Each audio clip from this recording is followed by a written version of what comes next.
గంజాయి, మాదక ద్రవ్యాలు, అసాంఘిక శక్తులకు పూర్తిగా దూరంగా ఉండాలని రాజమండ్రి ఎమ్మెల్యే ఆదిరెడ్డి శ్రీనివాస్, ఎమ్మెల్సీ బొర్రా గోపిమూర్తి పిలుపునిచ్చారు. విద్య, వ్యక్తిత్వ వికాసం, సమాజ సేవ వైపు యువత అడుగులు వేయాలని స్పష్టం చేశారు. క్రమశిక్షణే విజయానికి మూలమని, ఇది ప్రతి యువకుడికి స్ఫూర్తిదాయకమన్నారు. విద్యార్థుల్లో చైతన్యం నింపేందుకు జయన్ రోడ్డులో ఆంధ్రకేసరి కళాశాలలో మీ భద్రత మా బాధ్యత కార్యక్రమం నిర్వహించారు. ఈ కార్యక్రమంలో ఎమ్మెల్యే ఆదిరెడ్డి శ్రీనివాస్, ఎమ్మెల్సీ బొర్రా గోపిమూర్తితో పాటుగా పోలీసు అధికారులు, ఏగల్ టీం ప్రతినిధులు పాల్గొన్నారు. విద్యార్థులకు చట్టాలపై అవగాహన, మహిళల భద్రత, గంజాయి వంటి మత్తు పదార్థాలతో కలిగే ప్రమాదాలు, క్రమశిక్షణ, విద్యా ప్రాధాన్యతలు వివరించారు. అడవికి రాజు సింహం, ఆంధ్రప్రదేశ్ సింహం ఎవరు ఎవరు వినబడట్ల గట్టిగా. వీళ్ళు సినిమాటిక్ గా వెళ్ళిపోయారు. ఆంధ్రప్రదేశ్ సింహం అంటే పవన్ కళ్యాణ్ గారు అని చెప్తున్నారు. వీళ్ళు పవన్ కళ్యాణ్ గారు, నారా లోకేష్ గారు వీళ్ళు కాదు. ఆంధ్రప్రదేశ్ సింహం అంటే లయన్ ఆఫ్ ఆంధ్రప్రదేశ్, ఆంధ్ర కేసరి టంగుటూరి ప్రకాశం పంతులు గారు. అది మీటింగ్ లో మా పొలిటికల్ లీడర్స్ ఎంతమంది ఉన్నారు ఎవరు మాట్లాడరు. పోలీస్ డిపార్ట్మెంట్ వస్తున్నారు, వాళ్ళు చెప్పాల్సింది చెప్పారు. శక్తి టీమ్స్ కోసం చెప్పారు. మీకు 2014-19 లో షీ టీమ్స్ ఉండేవి. అప్పుడున్న టీడీపీ గవర్నమెంట్ లో షీ టీమ్స్ ఉండేవి. దాని తర్వాత 1924 లో గాలికి వదిలేశారు. మరలా ఇప్పుడు ఎస్పీ గారు కిషోర్ గారి యొక్క సహకారంతో ఈరోజు మళ్ళా నగరంలోని శక్తి టీమ్స్ తీసుకొచ్చాం. గర్వంగా చెప్తున్నాం. రాష్ట్రంలో ఏ నియోజకవర్గంలో కూడా వీళ్ళు లేరు. కేవలం మీ నియోజకవర్గంలోనే శక్తి టీమ్స్ ఉన్నారన్నది మీకు అందరికీ కూడా తెలియజేస్తా ఉన్నాం. వాళ్ళ పని ఏమీ లేదు. కాలేజెస్ దగ్గర సివిల్ డ్రెస్ లో ఉంటారు. ఎవరైనా ఆడపిల్లల్ని ఏడిపించినా, కమెంట్ చేసినా, అల్లరి చేష్టలు చేసినా తీసుకెళ్లి బిర్యానీ పెట్టి పంపిస్తారు. బిర్యానీ అంటే ఏంటో మీకు తెలుసు. తమ్ముళ్ళు ఫీల్ అవ్వకండిరా, మన కోసం ఏ టీంలు లేవురా, మనకు అంతేరా. చట్టం వాళ్ళకే బలంగా ఉంది. ఏ తప్పు చేసినా అంతే మన పరిస్థితి. నీకు ఒక సామెత ఉంటది, ఆకొచ్చి ముళ్ళు మీద పడినా, ముళ్ళు వచ్చి ఆకు మీద పడినా మనం ఆకులు తమ్ముళ్ళు జాగ్రత్తగా ఉండాలిరా. మనం అన్నయ్యగా నేను మీకు అది చెప్పగలుగుతాను. అలాగే మీకోసం అనేది నేను పోరాడతా. తప్పు చేయనంత వరకు మీ అన్నయ్య నీతోటే ఉంటాడు. ఆమె మీకు ఇష్టమైనప్పటికీ కూడా వాళ్ళ తల్లిదండ్రులు కేసు పెడితే మాత్రం అది కూడా కంప్లైంట్ గా తీసుకుని మీ మీద కేసు కడతారు. కాబట్టి ఎవ్వరూ కూడా అమ్మాయిలు వెంట పడడం, అమ్మాయిలు ఏడిపించడం అలాంటి పనులు చేయకండి. గమనించుకుంటూ అలాంటి ఈ టీచర్స్ మీద పట్టుకుని కేసులు పెట్టడము, కౌన్సిలింగ్ ఇవ్వడము కూడా చేస్తారు. మీ కాలేజీ పేరు, మన ఊరు పేరు అందరూ నిలబెట్టాలి.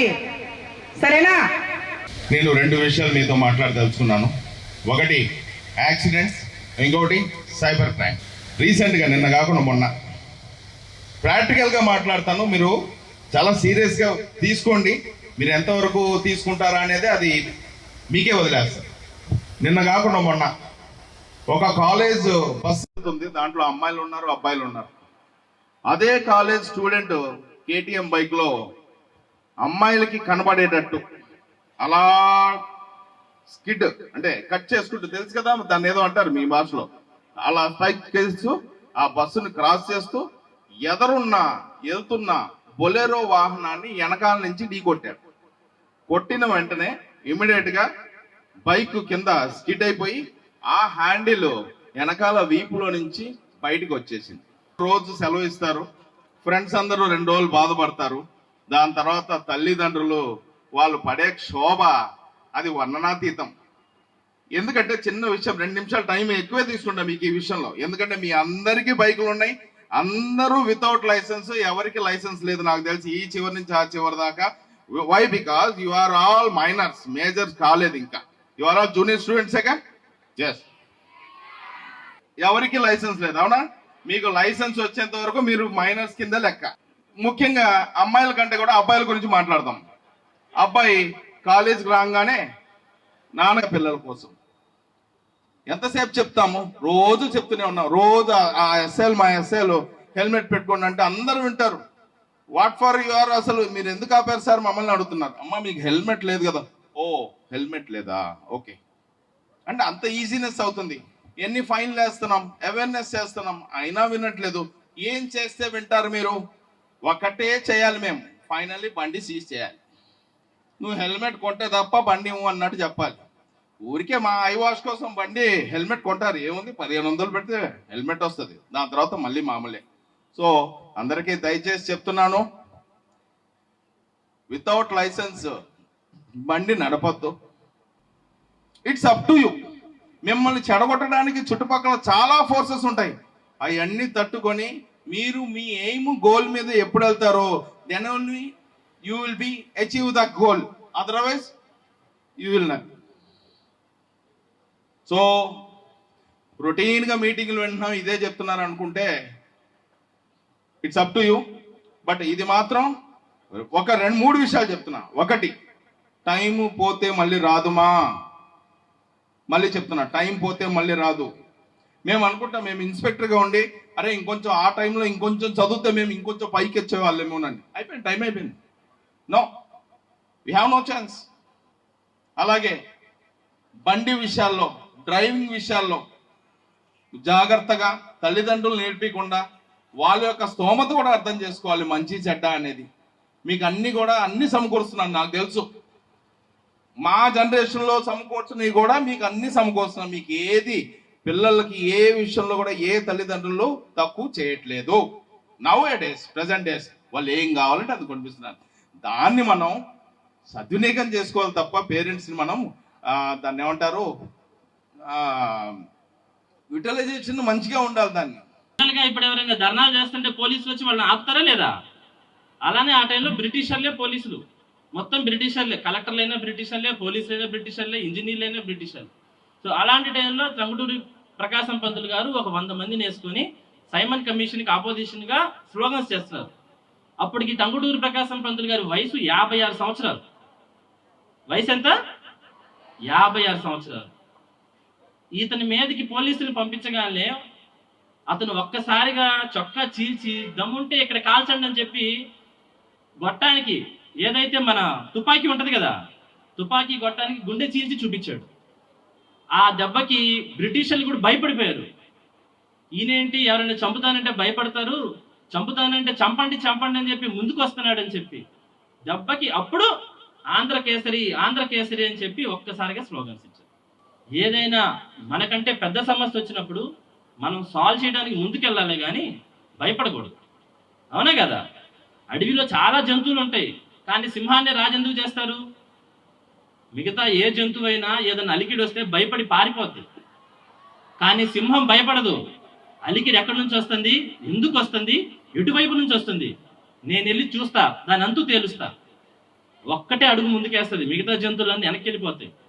అందుకే అడవికి రాజునేమన్నా సింహం చేశారు.